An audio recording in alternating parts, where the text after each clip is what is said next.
Good morning, girls. This is S. Anuradha, working as a lecturer in Sir CRR College for Women, Eluru. Now I am going to deal with the immunology paper for 3rd BSc 6th semester life science students. The topic is immunodeficiency from Unit 5. Introduction. The disease caused by the defects in the immune system is called immunodeficiency disease. So మన immune సిస్టంలో ఏమైనా defects ఉన్నట్లయితే సరిగ్గా మన immune system work చేయని కండిషన్స్లో immunodeficiency disease అనేది వస్తుంది. It refers to the defect in the immune system resulting in depression are hypo function of the immune system. So immune system యొక్క హైపో ఫంక్షన్ అంటే ఫంక్షనింగ్ తక్కువగా ఉన్న కండిషన్స్లో లేదా డిప్రెషన్. సో ఇక్కడ కూడా అంతే, ఇమ్యూన్ సిస్టము లో లెవెల్స్లో వర్క్ చేస్తున్న సందర్భాలలో మనకి ఇమ్యూనోడెఫిషియన్సీ డిసీజ్ అనేది వస్తుంది. When there is a defect in the immune system, the individual is susceptible to infection. So ఇది ఇస్ అ న్యాచురల్ ఫినామినన్. ఎప్పుడైతే మన ఇమ్యూన్ సిస్టంలో డిఫెక్ట్ అనేది ఉందో న్యాచురల్గా ఆ పర్టికులర్ ఇండివిజువల్ అనేది ఇన్ఫెక్షన్స్కి త్వరగా ససెప్టబుల్ అవుతారు. So అందరుగా ఇన్ఫెక్షన్స్కి గురవుతాడు. Immunodeficiency is classified into two types, primary immunodeficiency and secondary immunodeficiency. Let's see primary immunodeficiency in detail. Primary immunodeficiency is also called as congenital or inherited immunodeficiencies.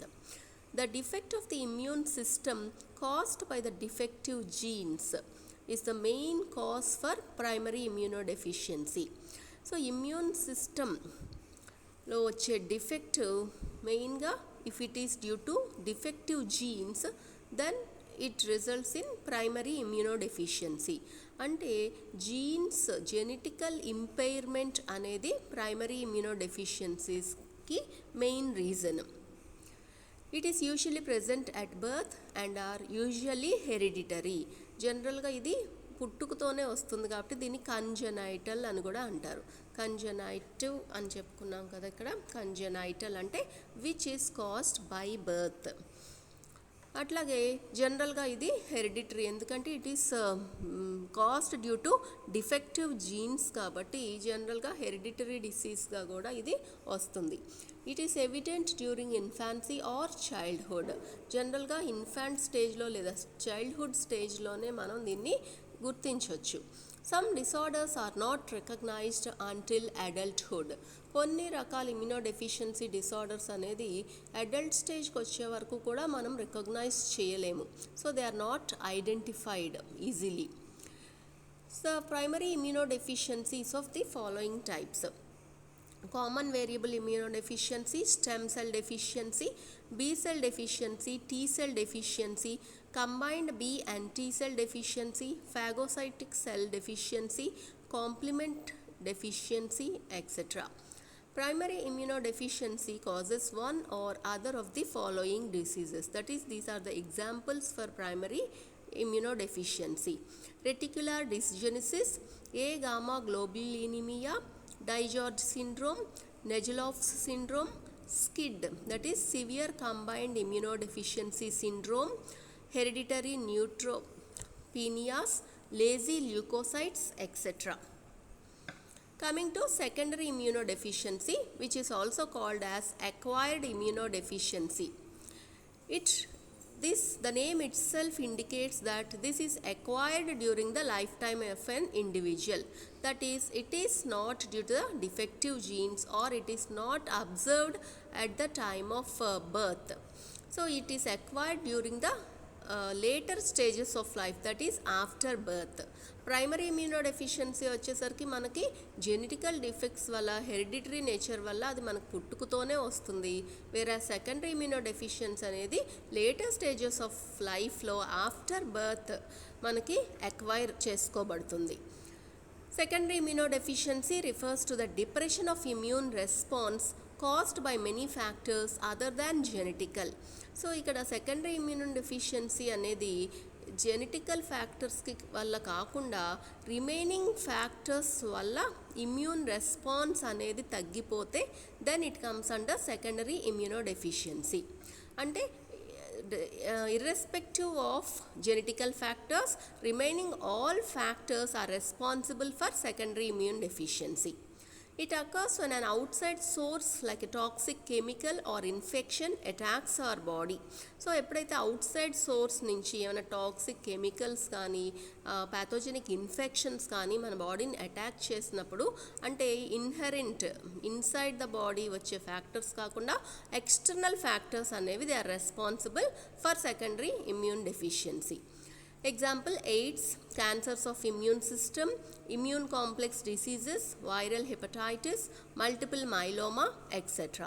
AIDS is considered as the common example for secondary immune deficiency. So what are the causes for this secondary immunodeficiency? Drugs, malnutrition, X-rays, malignancies, autoimmune disorders, viral infections, corticosteroids, aging, severe burns, chemotherapy, radiations, chronic disorders like diabetes, etc. are the main causes for the secondary immunodeficiency. So drugs, so మనం use చేసే రకరకాల medicines, drugs sometimes they may lead to secondary immune deficiency, not always but sometimes. అట్లాగే mall nutrition, so proper nutrition లేని సందర్భాలలో, so మనకి main న్యూట్రిషనే కదా overall హెల్త్కి basis. ఎప్పుడైతే మనకు కావాల్సిన బాడీకి కావాల్సిన న్యూట్రియంట్స్ సరిపడా అందవో దాన్నే మాల్ న్యూట్రిషన్ అంటాం. So mall nutrition is also responsible for secondary immunodeficiency. So when a person is subjected to X-rays, or when he is exposed to X-rays for a number of times. Next, malignancies, cancers, tumors, alage autoimmune disorders, viral infections, over usage or high doses of using corticosteroids, atlage aging. Age factor is also one of the cause for secondary immunodeficiency. Atlage severe burns, chemotherapy which is given after it's a cancer treatment which is given after treatment for cancer patients, radiations, chronic disorders like diabetes, etc. So chronic disorders ante ఎక్కువ రోజుల పాటు long duration of time ఉండేటువంటి disorders. For example ఇప్పుడు fever ఇట్లాంటివంటే వచ్చి కొన్ని రోజులుండి తగ్గిపోతాయి. So it is not a chronic disorder. కానీ ఇప్పుడు డయాబెటీస్, అట్లాగే బీపీ ఇట్లాంటివి, థైరాయిడ్ ప్రాబ్లమ్ ఇవి వచ్చినాయి అంటే లైఫ్ లాంగ్ మనతోనే అవి ఉండిపోతాయి. సో అట్లాంటివి they come under chronic disorders. So all these are the causes for secondary immunodeficiency. Nutrition also plays a key role. So when undernutrition causes weight to decrease to less than 80% of the recommended weight, the immune system is often impaired. So ఎప్పుడైతే ఇక్కడ ఒక పర్సన్కి సరిగ్గా nutrients అందకపోవడం వల్ల అతని body వెయిట్లో 80% కంటే ఎక్కువ తగ్గిపోయినప్పుడు దెన్ ఇమ్యూన్ సిస్టమ్ అనేది జనరల్గా న్యాచురల్గా ఇంపైర్ అవుతుంది. అందుకే కదా మనకు కూడా మొన్న పాండమిక్ సిచ్యుయేషన్లో డైట్కి ఎక్కువ ఇంపార్టెన్స్ ఇవ్వమని, ఎగ్స్ తినమని, ప్రోటీన్ రిచ్ ఫుడ్ తినమని మనకి సజెస్ట్ చేశారు డాక్టర్స్. సో ఇప్పుడు ఏంటి అంటే proper diet improves the functioning of the immune system. అట్లాగే age, as people age the immune system becomes less effective in several ways. They produce fewer T cells. So age పెరుగుతున్న కొద్దీ immune system కూడా it becomes week. అంటే immunity అనేది, natural immunity అనేది age పెరిగే కొద్దీ తగ్గుతూ వస్తుంది. అట్లాగే adults in old people their immune system produces very few T cells when compared to young people. So age, nutrition kuda they are responsible for causing secondary immune deficiency. Immune deficiency can be either specific or non-specific. Specific ante it is caused due to abnormalities of B cells and T lymphocytes. అట్లాగే non specific వచ్చేసరికి it is caused due to abnormalities of non specific components. So specific ఇమ్యూనోడెఫిషియన్సీలో మనకి క్లియర్గా అది B cell deficiency లేదా T cell deficiency లేదా both cells deficiency వల్ల వస్తుంది అనేది ఒక స్పెసిఫిక్ రీజన్, అక్కడ స్పెసిఫిక్ ఫ్యాక్టర్ అనేది తెలుస్తుంది. Whereas in non specific immunodeficiency ఇక్కడ స్పెసిఫిక్గా ఇది కారణం అని చెప్పడానికి లేకుండా all other components, all other causes they lead to non-specific immunodeficiency. Let's see one example in primary immunodeficiency. Common variable immunodeficiency. It is an example for primary immunodeficiency. What are the causes, symptoms, treatment, etc. We'll see in this slide. So common variable immunodeficiency is generally caused due to B cells. So here the reason for this deficiency is B lymphocytes. Number of B cells is usually normal, but the cells do not mature and thus cannot produce immunoglobulins. So here the person who is suffering from this disease, common variable immunodeficiency disease, he produces B cells usually in a normal manner. But these cells, the problem in these B cells is that they do not mature. So only mature B lymphocytes has the ability to produce immunoglobulins or antibodies. We already know that. So when these B cells are not matured, they are unable to produce immunoglobulins. So that is the main cause for this disease, common variable immunodeficiency. In some with this disorder, T cells also malfunction. So in some persons who are suffering with this disorder, not B cells are impaired as well as T cells also they malfunction. Ante sariga proper ga function cheyavu. Usually diagnosed between the ages of 20 and 40. So this disease is generally diagnosed between 20 and 40. The genetic mutations that cause this disorder can be inherited, but more often they occur spontaneously. So the genetic mutations are responsible for this disease, and these mutations they are inherited from one generation to another generation. And కొన్ని సందర్భాల్లో ఇట్లా ఒకళ్ళ నుంచి ఒకరికి inherit అవుతాయి, ఒక generation నుండి ఒక జనరేషన్కి. కొన్ని సందర్భాల్లో దే అక్కర్ స్పాంటేనియస్లీ, అప్పటికప్పుడు మన బిఫోర్ 4 జనరేషన్స్లో కనిపించకపోయినప్పటికీ కూడా ప్రజెంట్ జనరేషన్లో వచ్చే ఛాన్సెస్ కూడా ఉంటాయి. Coming to the symptoms, sinus, lung infections, pneumonia, chronic cough, difficulty in breathing, diarrhea, enlarged spleen, etc. So these are the symptoms for common variable immunodeficiency. Mostly the person suffering from this disease will have a normal lifespan. Ante early ages lo chanipotam atlantivi emi jaragu. They lead their complete life. Coming to diagnosis. So etla diagnose chestam ee disease ni. Blood tests are done to measure immunoglobulin levels and to determine how well the body produces immunoglobulin in response to vaccines. So blood test చేయడం ద్వారా మనం ఈ disease మనకు ఉన్నట్టు మనం identify చేయొచ్చు. So ఈ blood టెస్ట్లో ఇమ్యునోగ్లోబులిన్ లెవెల్స్ ఎంతవరకు ఉన్నాయి, యాంటీబాడీ లెవెల్స్ మన బాడీలో ఎంతవరకు ఉన్నాయి అనేది టెస్ట్ చేయటం ద్వారా మన బాడీ ఎంత ఇమ్యునోగ్లోబులిన్ ప్రొడ్యూస్ చేస్తుంది అనేది మనము ఐడెంటిఫై చేయొచ్చు. Coming to treatment, immunoglobulin is given throughout life to provide the missing immunoglobulins. So అసలు ఇమ్యునోగ్లోబులిన్స్ ప్రొడక్షనే దీంట్లో ఉన్న ప్రాబ్లం కాబట్టి ఆ పర్సన్కి లైఫ్ లాంగ్ కూడా మనకి ఇమ్యునోగ్లోబులిన్స్ అనేవి ఎక్కించవలసి ఉంటుంది. It is given once a week or once a month throughout his life.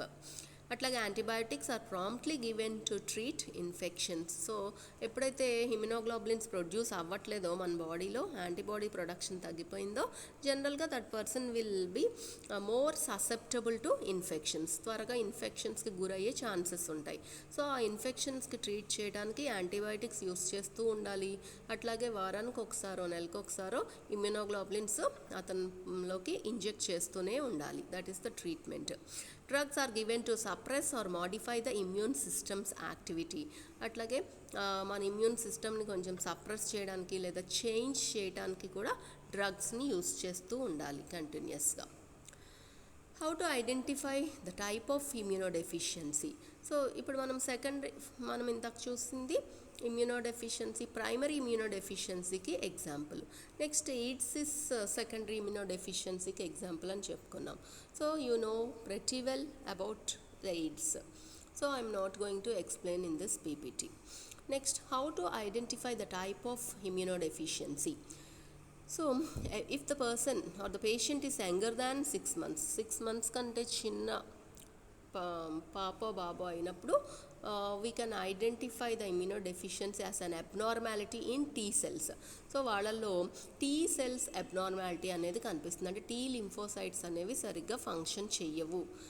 Next, if the person or if the patient is between 6 to 12 months, so 1 year వరకు age ఉన్నటువంటి బేబీస్లో అయితే possibly a problem with both B and T lymphocytes. So వాళ్ళల్లో both B lymphocytes as well as T లింఫోసైట్స్లో problem deficiency అనేది కనిపిస్తుంది. అది older than 12 months, so 1 year కంటే పెద్దవాళ్ళలో abnormality in B cells and antibody production. So B cell abnormality ఉంటుంది. ఎప్పుడైతే be cell abnormality ఉందో అది మెచ్యూర్ అవ్వకపోతే యాంటీబాడీస్ని అవి ప్రొడ్యూస్ చేయలేవు. Coming to recognition of immunodeficiencies by quantitative estimation of antibodies. So మన బాడీలో ఉన్న యాంటీబాడీస్ అసలు ఎన్ని ఉన్నాయి అనేది క్వాంటిటేటివ్గా మనం మెషర్ చేయటం ద్వారా మనం ఇమ్యూనోడెఫిషియన్సీ మనకు ఉన్నది లేనిది రికగ్నైజ్ చేసుకోవచ్చు. Deficiency of humoral immune response. So ఈ ఇమ్యూనోడెఫిషియన్సీ డిసీజెస్ కనుక మనకు ఉన్నట్లయితే ఆ పర్సన్స్లో humoral mediated or antibody mediated immunity అనేది డెఫిషియెంట్గా ఉంటుంది. T cell deficient patients are unreactive in skin tests to antigens such as tuberculin, candida, trichophytin and mumps. So ఇలా టీ లింఫోసైట్స్ డెఫిషియెంట్గా ఉన్న పేషెంట్స్లో అవి వారు స్కిన్ టెస్ట్స్కి అన్రియాక్టివ్గా ఉంటారు. అంటే వీళ్ళ స్కిన్ టెస్ట్ పర్ఫామ్ చేసినప్పుడు, యాంటీజెన్ టెస్ట్ చేసినప్పుడు వాళ్ళ బాడీ ఎటువంటి రియాక్షన్ని చూపించదు. ఫర్ ఎగ్జాంపుల్ ట్యూబర్క్లిన్ టెస్ట్ అని మన ఫోర్ ఆర్మ్ మీద చేస్తారు. ఫోర్ ఆర్మ్ మీద ఆ ట్యూబర్క్లిన్ యాంటీజెన్ని ఇంజెక్ట్ చేసి చుట్టూ ఒక సర్కిల్ లాగా డ్రా చేసి 3 days అబ్జర్వేషన్లో ఉంచుతారు. సో 3 daysలో కనుక ఆ పర్సన్లో ఎటువంటి రియాక్షన్ రాకపోతే ఇమ్యూన్ రెస్పాన్స్ అనేది అక్కడ కనిపించట్లేదు అని అర్థం. సో ఈ విధంగా ఒక పర్టికులర్ పర్సన్ ఏ టైప్ ఆఫ్ యాంటీజెన్స్కి అతని యొక్క ఇమ్యూన్ సిస్టమ్ రెస్పాండ్ అవ్వనట్లయితే దెన్ అతనికి ఇమ్యూనోడెఫిషియన్సీ ఉన్నట్టుగా మనం రికగ్నైజ్ చేయొచ్చు. So this is about immunodeficiency, types of immunodeficiency, causes of immunodeficiency and examples of immunodeficiency, how to recognize immunodeficiency disorders.